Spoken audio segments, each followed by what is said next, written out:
Good morning, folks. You're all very welcome to our new SaaS deep dive webinar this morning.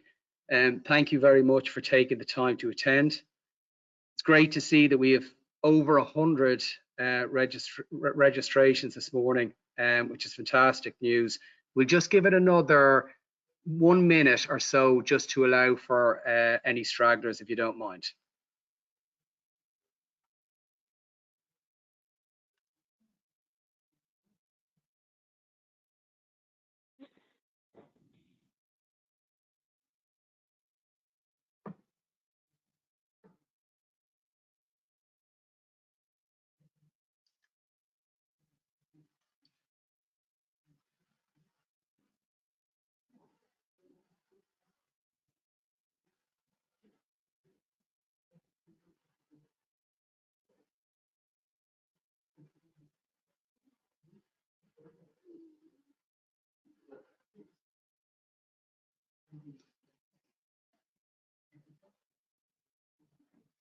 Okay, so yeah, guys, thanks again. My name is Barry Hughes. For those that who know me, I'm the channel account manager for the UK.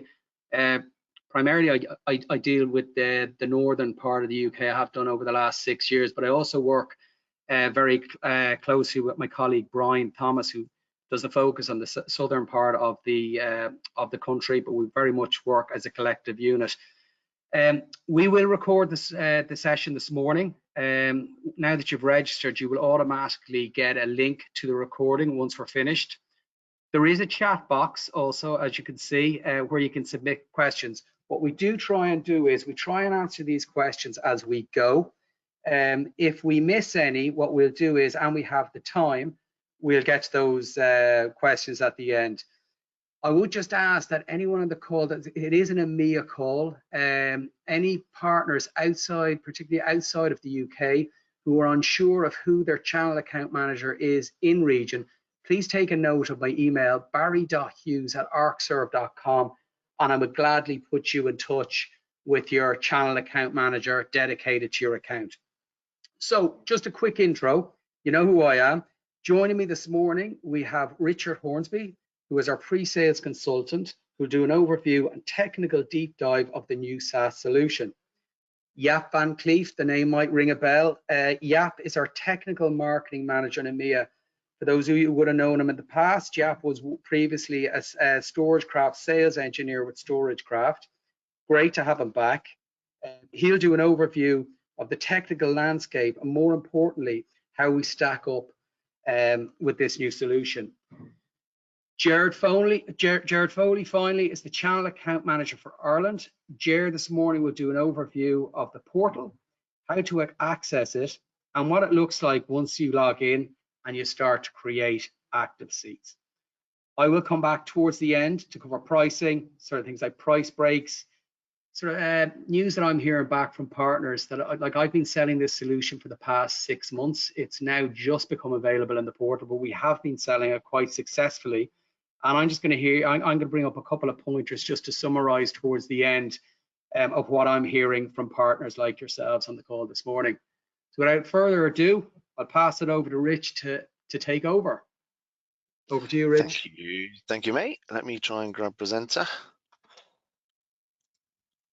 Here we go.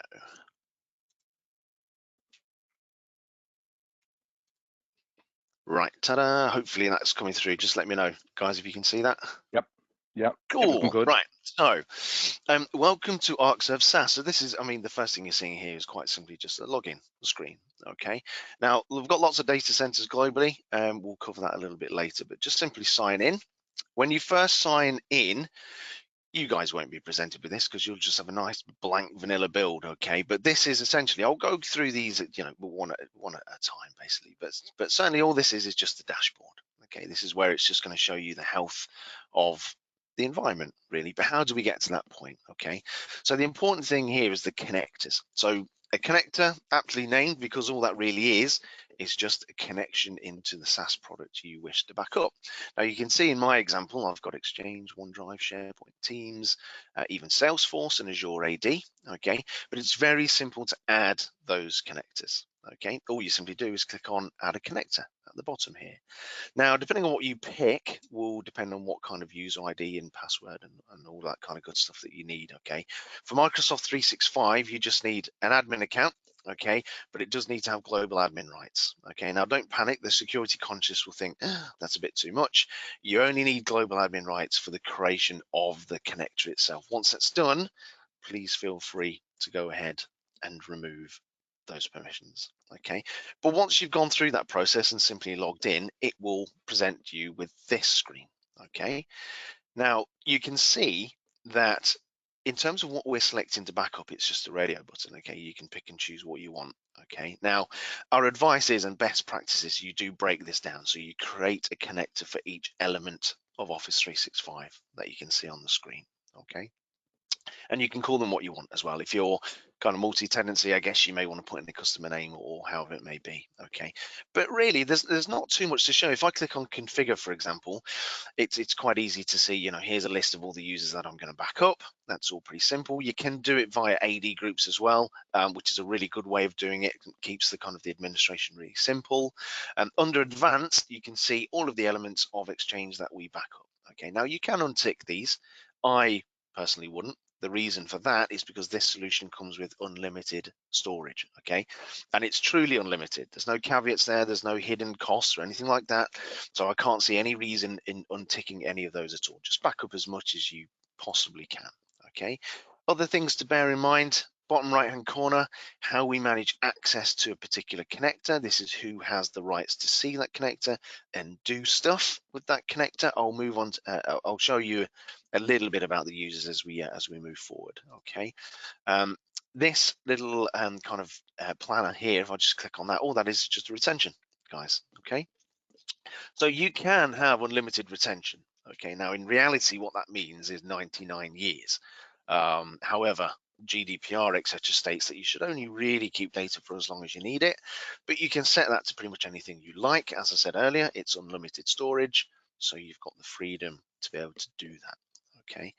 And this little shield at the bottom, this is just re-authenticating the connector. So if maybe the user ID you use you want to change, or you need to reset the password, or something weird and wonderful happens within Office 365, you don't need to recreate the connector at all. You can just re-authenticate and away you go, okay?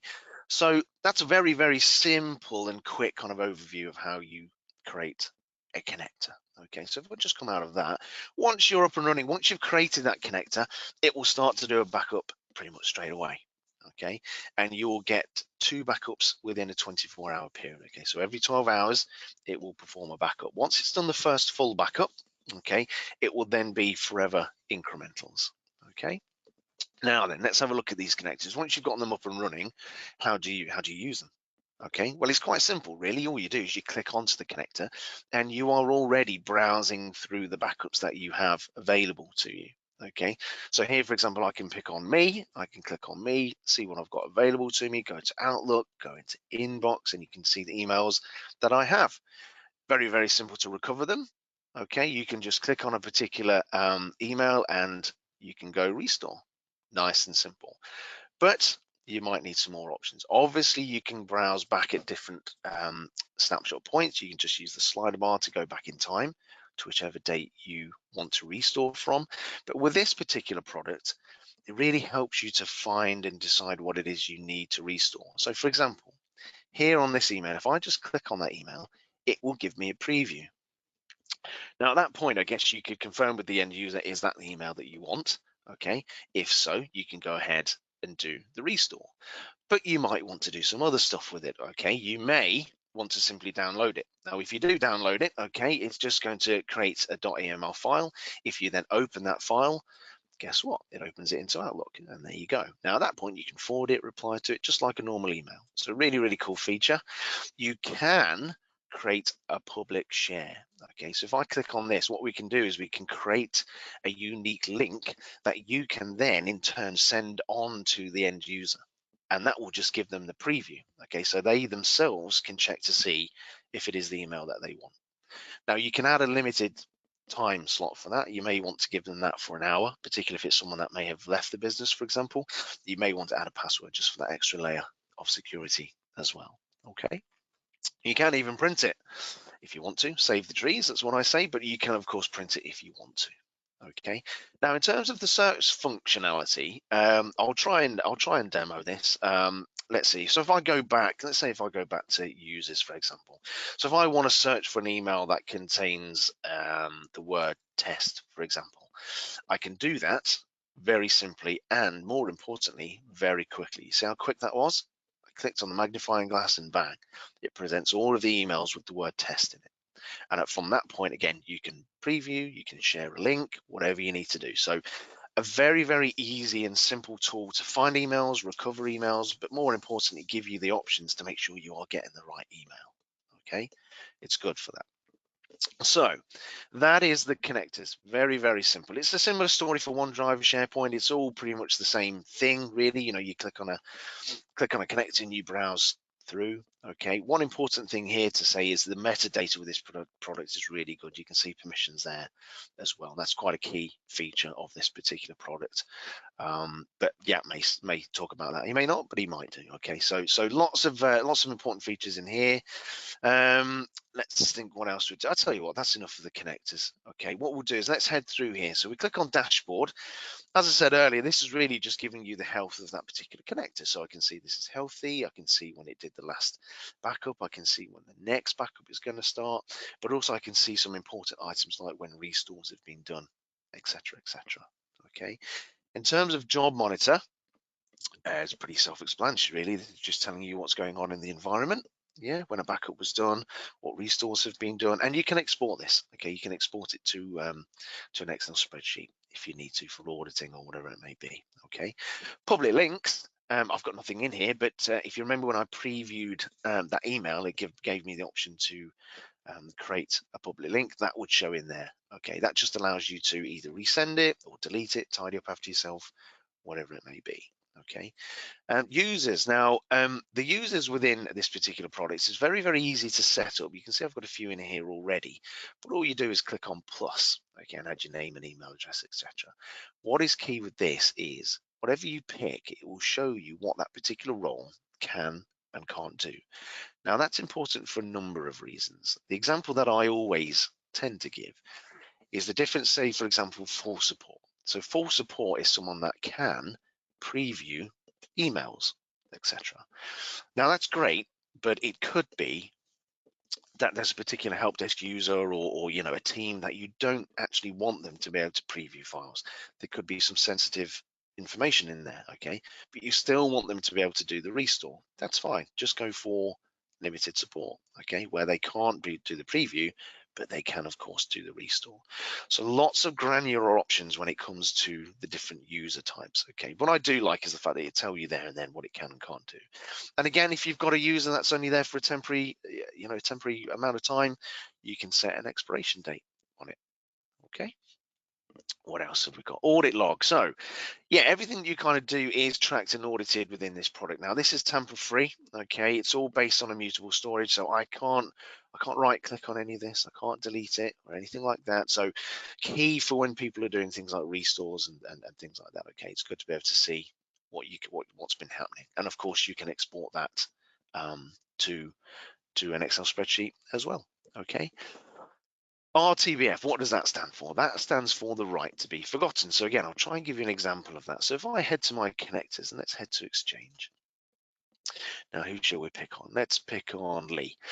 So as an example, let's say Lee leaves the business and he wants to invoke his right to be forgotten. We can do that. Okay, all we're doing is assigning a right to be forgotten label to that individual. Now, if I click on there, click on next and assign, you'll see that Lee is now grayed out. Now I can't do anything with that user. I can't click on them. I can't explore their information anymore. They are locked down. However, that data isn't deleted. Okay, it's all based on immutable storage. We're not going to let you just delete things, but also it's important to keep that data for legal reasons as well. Let's say, for example, there's an HR issue or legal issue, that data is still there and you can still recover from it. Okay, the only thing is it's not that easy. We've put some hurdles in place because they've invoked their right to be forgotten. So if I click on here now, you'll see Lee in there.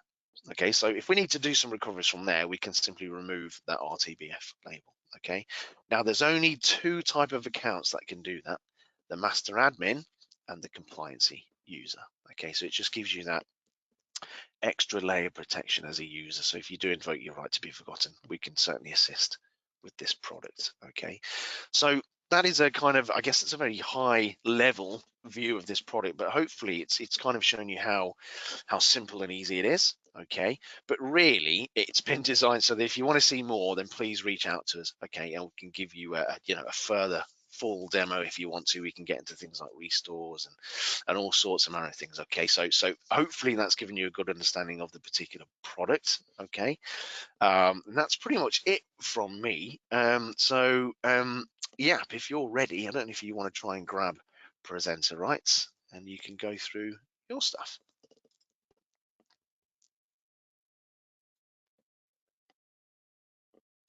And then it also helps if I go off mute. So good morning, everyone, and thanks, Richard, for the demo. So what I'm going to do is quickly go over some of the competitive positioning. We're not the only vendor out there that builds a solution to protect SaaS. So I'm going to go over a quick couple of overview slides and then go over the competition and the strengths that we have over them. Before I do that, there's always this no-brainer where I always ask, okay, so as partners, you probably understand this, but still from a customer perspective, this is still a tough one. And you always have to explain customers saying, okay, customers always think, I've got my data in the cloud, I've got my data with Microsoft, I've got my data with Google. So surely they must do a backup of all my data. And the one thing you need to explain to them is, no, we're not doing backups. They're not doing backups. You are responsible for your own data. And why that's important, we'll cover in a bit. So the SaaS provider is going to look after the application, going to look after things like hardware failures, network, etc. But you, as a user or as a customer, you are responsible for your own data. So you need to protect your data, and you need to protect it from things like human error, etc. Not going to spend out. Where are we going? So this one, as I said, you're responsible for protecting your data. And research of Gartner has shown that by 2022, so that's actually this year, so this is a survey they did a couple of years ago, but they said by 2022, 70% of organizations will have suffered a business disruption because they could not recover data from their SaaS application. And I specifically say SaaS application because this could be very broad. This is not just limited to your emails in Office 365. This could be something in Salesforce. This could be in Dynamics. This could maybe even be in your Active Directory. And we all know the biggest reason for data loss is still the person behind the keyboard. Accidental deletion of data. I received an email. I think I don't need it anymore. I delete it. And then 6 months down the line, someone comes back and says, oh, I need a copy of that email, or I need a copy of that document. Another big one, especially with things like 365, is closing accounts. 365 is not a cheap solution, so every license costs money. So if someone leaves the company, what a lot of admins do is they basically go in and deactivate the license. But by deactivating the license, you also basically destroy all the data, or you delete the data. It's going to stay there for another 30 days to recover. But after that, if you need access to the data, it's gone. So you want to protect against that as well. So when we talk about SaaS data protection, Office 365, Microsoft 365 always comes to mind, but we do more. We also protect Google Workspace. We protect Azure AD. We protect Salesforce. We protect Dynamics. All those applications can hold critical information. All those applications you need to be able to protect. And with the Arcserve SaaS solution, you are able to protect all of these from within the same console. As Richard showed, it's just another connector that you add, and you manage the backups of all your SaaS data from a single console. And I think that's pretty important. We've got one of the broadest coverages of different SaaS applications. So what is important if we look at SaaS data protection? I think the most important one is data availability. You want to make sure that whatever you back up is going to be safe.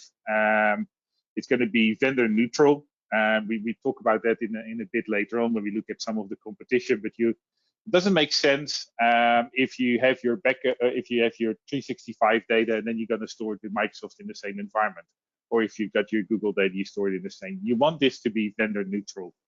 You also want to make sure that no matter what, you continue to have access to your data. So you want to make sure data is stored redundant in different locations. And even though that sounds very obvious, we can show you not everyone thinks the same about this. And we want to have things like, we want to make sure it's fully compliant, certified, it's GDPR compliant. So things like what Richard just showed, the right to be forgotten, needs to be implemented as well. Another thing that you want to look at from a SaaS data protection solution is pricing. You want to make this as easy as possible from a pricing perspective, especially as a partner. You want to make sure that to your customers, it's very clear that says, okay, what is the cost? Is it going to be based on capacity? Is it going to be based on the number of licenses? And the thing with capacity is that's always going to grow. So that means you don't have a fixed price. With our solution, it's fixed price with unlimited capacity, no matter what. So basically, you look at the number of users. That's the only thing that you know, pretty straightforward. And then you've got your price. And like I said, unlimited storage, unlimited retention. No tiering with our solution. So some of these solutions basically offer, of the competition offer unlimited storage, but they store all the data in archive tiers, which basically means if you ever have to restore from that archive tier, it's going to take a longer time to restore because it needs to be moved from archive tier first. And then simplicity. You want to make sure that whenever you have to recover, first of all, you want to make sure when you set it up, it's going to be easy to set up. So you are guaranteed that you're backing up all your data. But also when you have to recover data, you want to make sure that's as easy as possible, because once you are in distress, once there is a disaster, you need to recover your data. You don't want to have to start reading a manual just to learn how to restore an email or something. You want to make sure that it's very simple. And as you've seen with the demo, backing up, setting up a backup is straightforward. You can do it in 10, 15 minutes, but also restoring data is pretty simple as well. Now with cloud, one thing when you start looking at recovery, one thing you don't have control over is how quickly restores are going to go. So if you're restoring a single email, if you're restoring a single document from your OneDrive, that probably can be done in a couple of minutes, but that's all fine. But now what if there is a large SharePoint site with a couple of, maybe even a couple of terabytes worth of data in there? You want to make sure that you have access to that data. And the Arcserve SaaS solution is the only one that gives you direct access to your data stored in the cloud in your backup to retrieve that document you need from that SharePoint site without having to do the full restore of the SharePoint site. So very important. And then security, as Richard showed. We have role-based administration, but also all the data is encrypted in transit and in rest. Also, the way we store the backup data, it's using immutable technology. So once it's stored, it can actually not be deleted from the backend. So all of it applies to all of the solutions. Now, for the competitive overview, we focused on 365. Why? 365 is probably still the largest growing SaaS solution. It also dominates the market. If you look at Microsoft, 365 covers about 90% of the market share. And they're still growing very rapidly. Even the last 2 years, of course, with COVID and everything, and people starting to work from home, they've seen a massive uptake, but it's still continuing. And when we look at 365, Exchange Online and OneDrive are probably the first ones that you think of, but it's also groups and teams, it's OneDrive, it's SharePoint, public folders, but also Azure AD and things like groups, etc. You want to make sure that everything is covered from a 365 perspective. That's what we're going to look at in the next couple of slides. So again, 365 as a SaaS provider, Microsoft 365 doesn't do backup of your data. it is your responsibility, and Microsoft even has it in their service agreements. They basically say you are, as a customer, responsible for making sure that you have backups of your own data.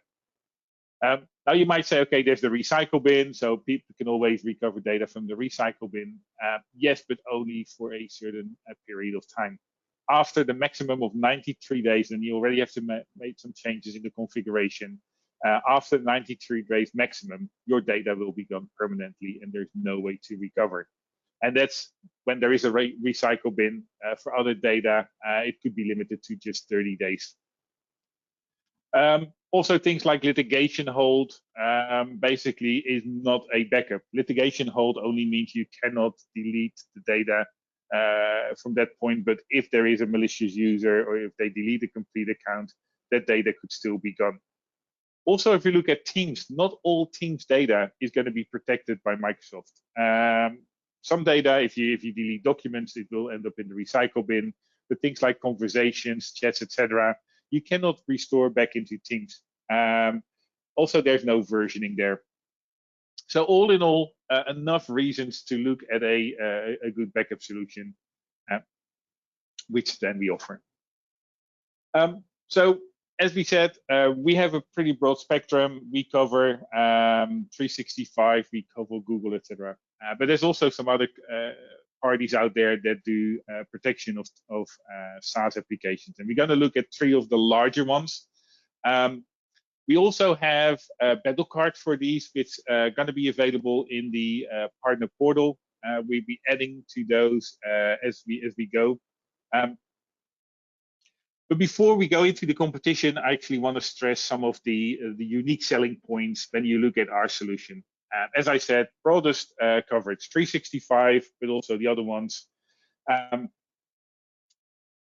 One thing to note is our solution is completely vendor independent. So we use our own data centers.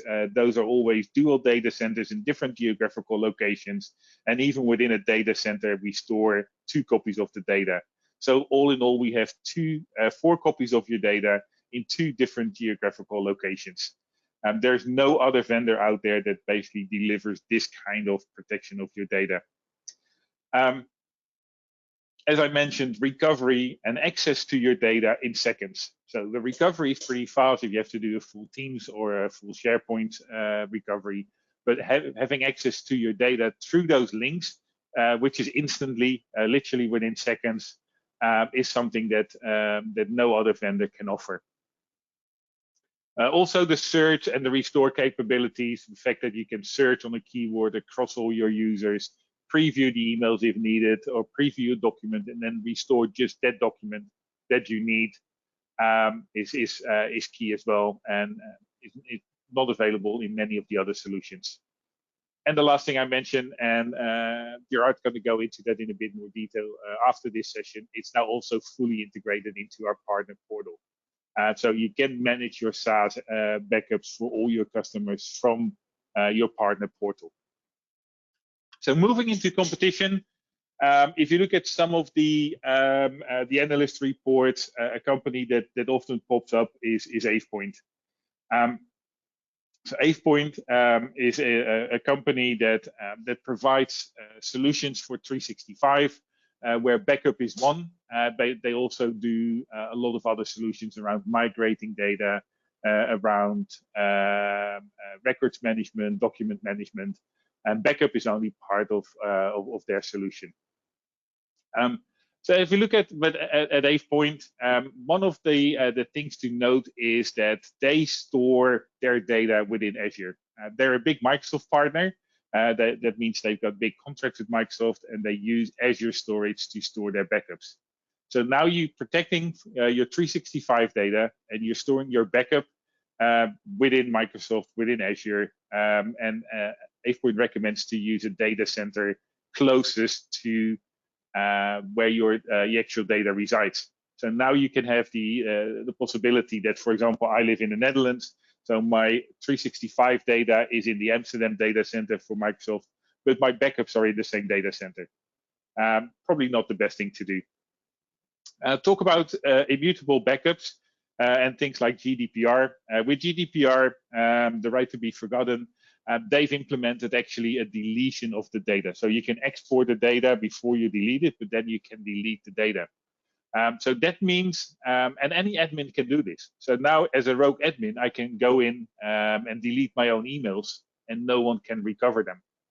Another thing where they say for example, around security of data, they say you can bring your own encryption keys. And that means you can use those keys to encrypt your data. But that also means you become responsible for managing those keys. If you lose that encryption key, you lose access to all your backup data.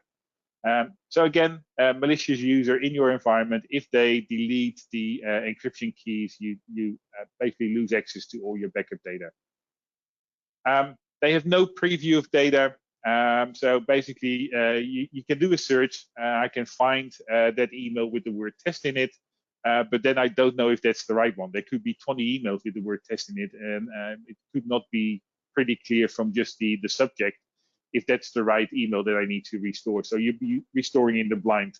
So that's a big challenge when you look at AvePoint. Restore performance. They have not the option to access data through a link. So if you need data from a SharePoint site, you need to recover that full SharePoint site. If that's a large SharePoint site, that could take quite a long time to recover. Ease of use, that could be subjective, but what I found is setting up the solution takes a bit more work. Also, because their management interface is not exclusive to backup, it's actually split into two parts. So there's this generic sort of portal where they manage access for all of their solutions, where backup is one, and that just adds to the complexity. If you look at licensing, it's pretty straightforward. They do a license, standard license, which includes everything. It's about 48 euros per year with a limited retention. They do have some other options. They do have an option where you can bring your own storage, but then the license will be cheaper, but then you have to manage your own storage, and you're going to take the hit on the cost there.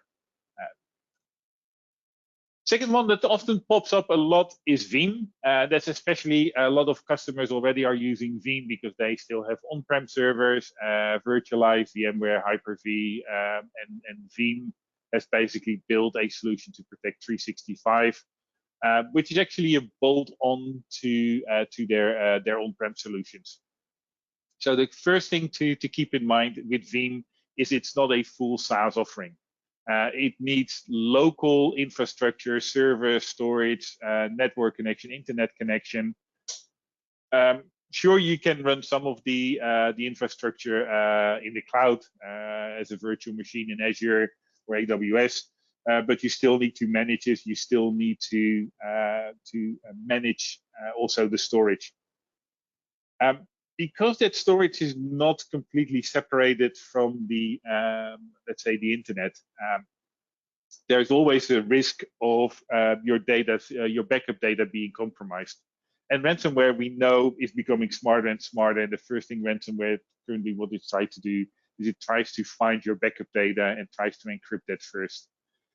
With Veeam, especially if you use on-prem, once the ransomware hits and it finds your backup data, it's the first thing they're gonna attack.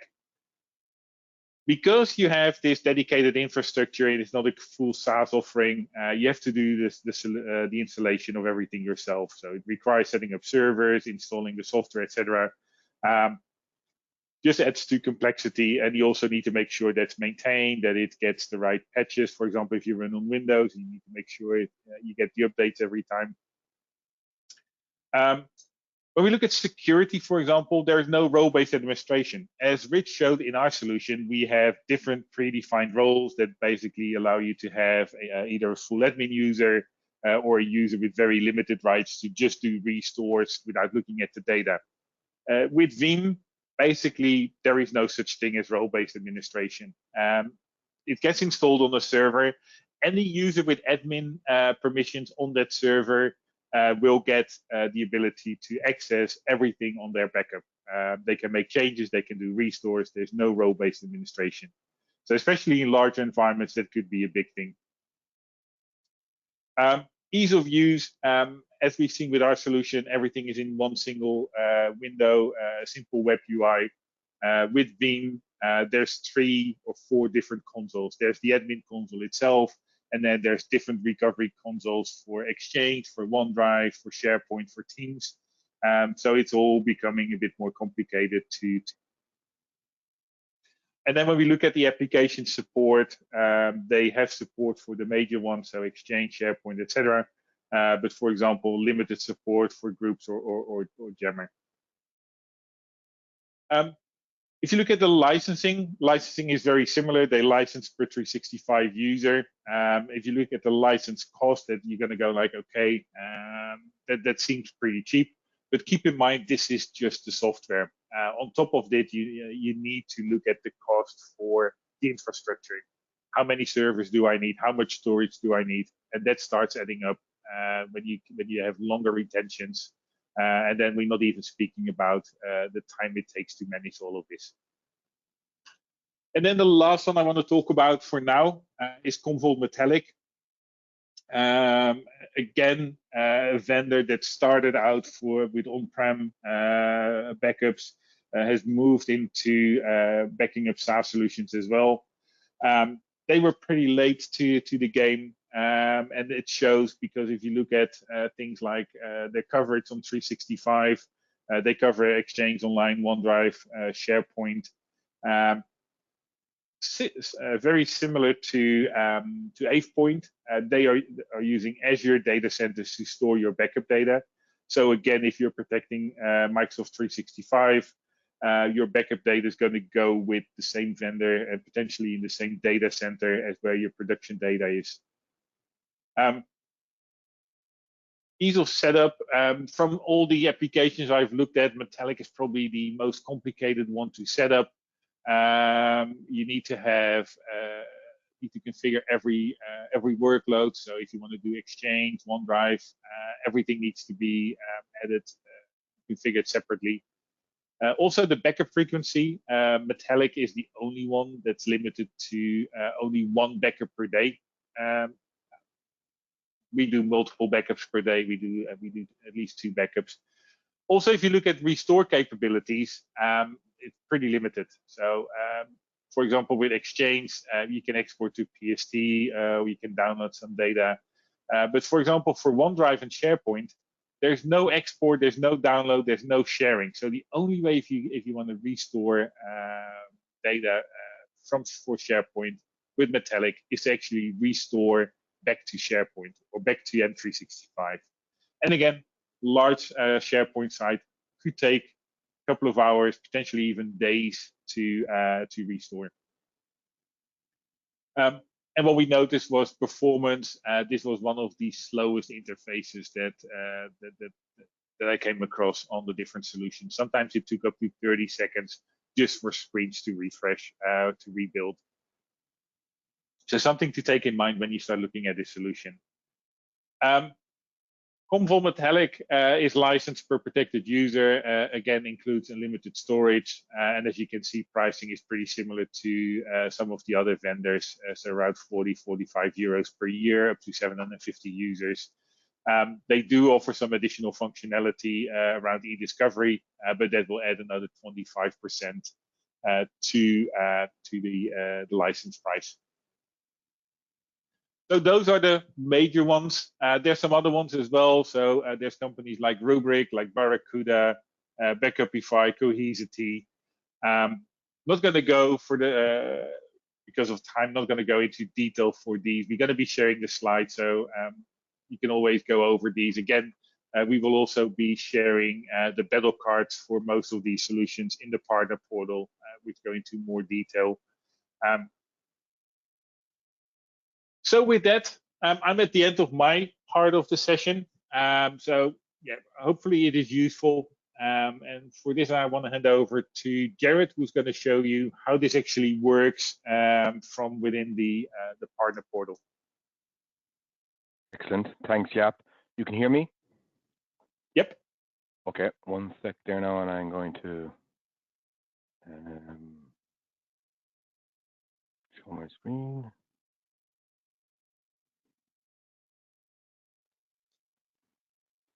You can see my screen? Yes. Great. Okay. Okay, so this part of the presentation is pretty straightforward if you're familiar with the MSP portal. With this new service now integrated into our portal, it makes it much easier for you to go to your one-stop landing page to activate this. So basically you go where you're familiar to the PartnerZone. Everybody should have access. If you don't, come back to us and we can make sure that you have your own access. In addition to all the other options, you go to your management portal, and then this brings you into, again, what should be familiar, the MSP licensing offering. And on the left-hand side, you have your classics, cloud services, the legacy cloud backup, and we've added a new option, which is the SaaS Backup new. So this is where you go to activate our Arcserve SaaS Backup. Once you go in, there's a one-time setup for an MSP. So there's an additional log on. You create your login credentials, basically. This is a one-time deal for yourself as an MSP. Depending on your previous agreements, you may be required to sign an agreement because you're going to the cloud. Very simple process, company name, MSP name, contact name, email address, and password. So then you go straight in and you now have the option to add sub accounts. So a sub account is what we would call your end user. So you can add multiple end user accounts to your MSP account. Again, you would give it a unique email address. Each sub account requires a unique email address, and something like service desk or support at the company will make sure that you get all the notifications if there are any for this sub account. And once you do that, you now have created a sub account, and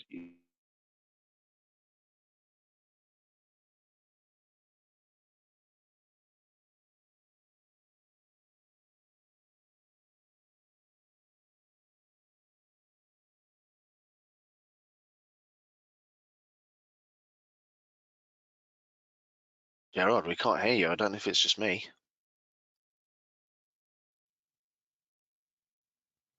Same here. Gerard, are you there?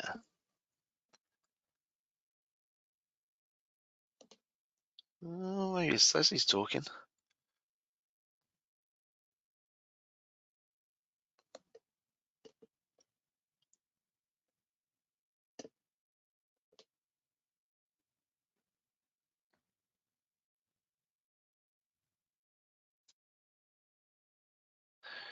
Gerard, I don't know if you can hear us, but we can't hear you.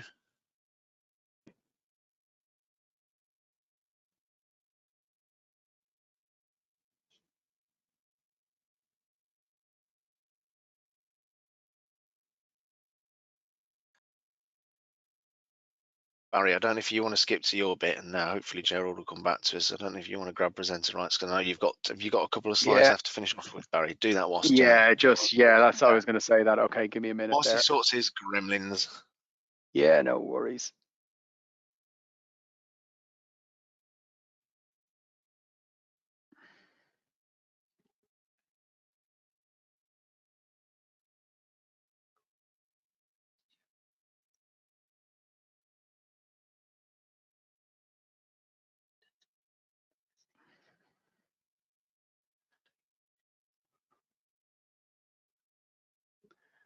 Rich, can you see my screen there? I can indeed. Okay, I'll just continue on. It should be able to go down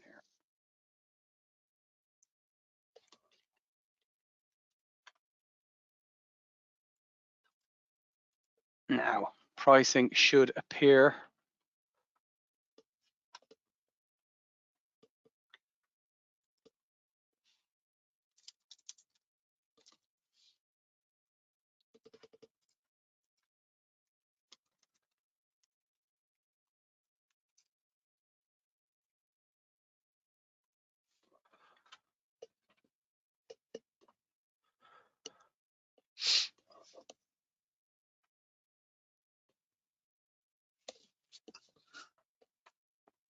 don't believe. Sorry, did my system crash? Hey, Gerard, yeah, I think so, mate. Oh my God, sorry about that. The joys of working from home. Did you miss it all? No, we didn't miss it all. We didn't miss All it right, all. okay. But anyway, Sorry, we're gonna skip to what Yeah, Barry's gonna do is yeah. write something. We'll head back to Yeah. you, Gerard. Yeah. I do. Okay. Good man, Jer. So, Rich, you should be able to see the pricing slide, Can. correct? Brilliant. Okay. So, yeah, folks, it's quite straightforward, right? So we have entry level pricing. So I've got GBP and Euro because I'm conscious that it's an EMEA call. So I'll just go through the GBP pricing there and how it works. So you'll see the price that, you know, if you just buy 1 seat, 2 seats, you're looking at a price of £2.33. I've highlighted partner buy price. I still have partners asking, you know, what sort of margin to add on. That's purely up to you guys, how you wrap it up into your service, but that is the price that you'll always be invoiced per seat from us at Arcserve. Okay, you'll notice that as you grow, there are price breaks. As you get up to over 250, it comes down to 194. You got over 500, 174, and then if you grow significantly and get over the 1,000, you're looking at £1.55. So they are pretty attractive price breaks, which will, you know, encourage you to increase your footprint and grow with the new SaaS solution. Our ask is just to, you know, as a mere sort of sales guy, I would ask any partners, get in touch with your channel account manager, be it a big opportunity, a small opportunity that you're working on. It's just to seed these accounts, get them in there. We find that they do grow significantly over time. So just reach out to your Arcserve contact. And just to reiterate, if you're unclear who that is, please drop me an email, barry.hughes@arcserve.com. Apologies, folks. I was previously StorageCraft. We are more than happy to set up one-to-one demos if you feel that you want to, you know, dig a bit deeper into the solution. We have a very large team now, so I would encourage you to do that. We also have prepaid pricing options available. Again, contact your account manager and we'd be more than happy to send the quotes over to you. Okay, so I'll just continue on. Rich, give me the last one here. Okay, so can you see? Just to reiterate, the positive feedback that I've been hearing from partners is, you know, merely, as I said, selling this solution over the past 6 months prior to it, you know, launching in the portal, which is obviously great news. It makes it easier to transact. We have 4 copies of your customers' data. As Yap said, we can reassign a lever, no extra charge. The solution is unlimited retention. Azure AD is included in the offering. We will only bill active users. And again, the ease of install and deployment. Now, I know Jer kind of paused there. He had some bandwidth issues there yesterday, which I expect carried into today. So hopefully he's going to be able to take back over and finish where he left off. Jer, you're with us? I'm okay. Poised and ready to go. Yeah, I don't know what happened. It was my laptop actually that just went. I'm blaming Microsoft, so. Don't worry about it. I've had a few of my own challenges this side as well. I can be forgiven. Okay, Jer, I'll pass it over to you. Bear with me. I'm going to take presenter. I'm going to go again.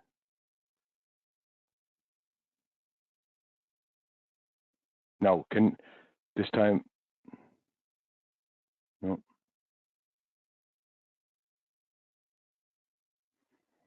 Can you see my screen? Yeah, but we see the one with the go to webinar details. Okay, sorry. Oh. It's just not my day. Jer, I think you might have another tab open there. Would that be it? No. No, sorry, I don't know I've got a flashing screen. No, sorry. I think I've goosed this time around. Sorry, Barry. That's okay. It just, you know what, Jer, it just underlines the importance and the offer from our side to do any one-to-one demos with partners. So Yeah, again, yeah, folks, we hit a roadblock here. It does happen. Again, you want a one-to-one, we have the resources, we have the team, we're more than willing to help. So please just get in touch with us and we'd be more than happy to set them up.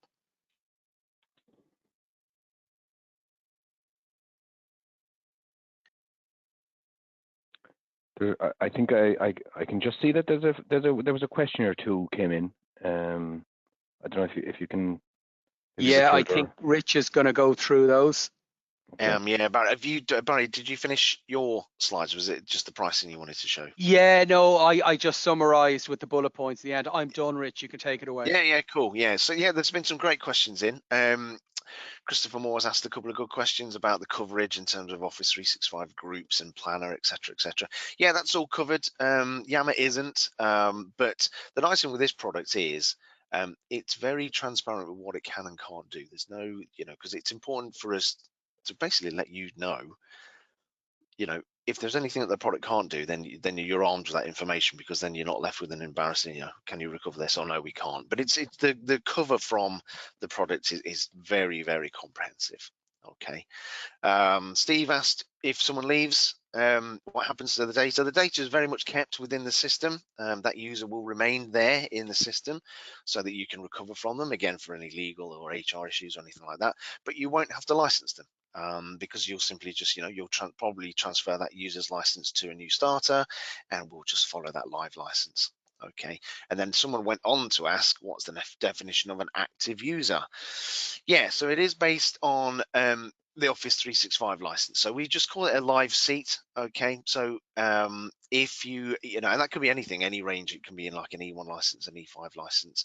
So the best way to think of it is if that particular account has got an Office 365 user license assigned to it, then that is an active user. Okay. We do not count shared mailboxes. Okay. The caveat there is, unless you have a license assigned to that shared mailbox, which can happen.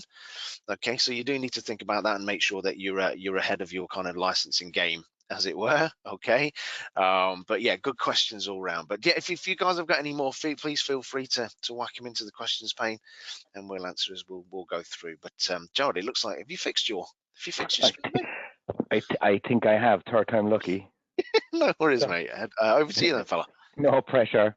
Yeah, so I think it all went wrong on the setting up of the MSP partner account. So as I said, once you click into the option to take the SaaS backup, you get a one-time option to set up your login credentials and email. Once you've done that, you straight into the MSP portal, and the option really is to add a sub account. So you can add multiple sub accounts, and these are basically your end user accounts for each of your customers. Again, you set up a sub account. Let's say it's ABC company. You give the email. Each sub account requires a unique email address, and the suggestion would be you'd use something like support or service desk to make sure that any notifications that you get for this account go where they should go. And once you do that, you then have created your sub account. And this, as you create multiple sub accounts and you start your backups, you'll see an overview of how many sub accounts you have, how many seats are being protected, what the total size is being protected. And to get the whole thing going and activate the connectors, you basically go over to the right-hand side. For each sub account, there's a manage button.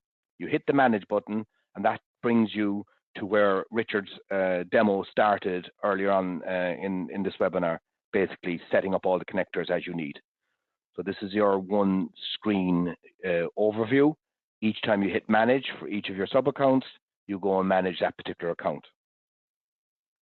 That's it, short and simple. It's quite straightforward, but as Barry said, and I said earlier, the best thing is, if for the first setup, if you want, you can reach out to myself and Barry, and we can set up a remote session, get you up and running, get it sorted, do an overview, and off you go. It's just set up the account after that.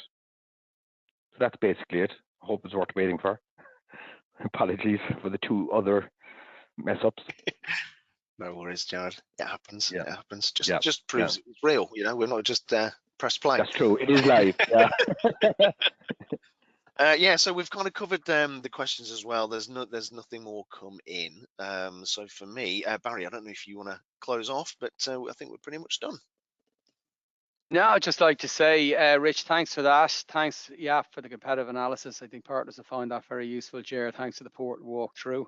Not an easy task, but yeah, just not to sound like a parrot, but honestly, all we ask is get in touch with those opportunities. We will set up the one-to-one. We have the bandwidth here, and thanks very much for joining us this morning. Have a good day. Brilliant. Bye. Cheers, everyone. Thank you. Cheers. Cheers. Bye. Bye-bye.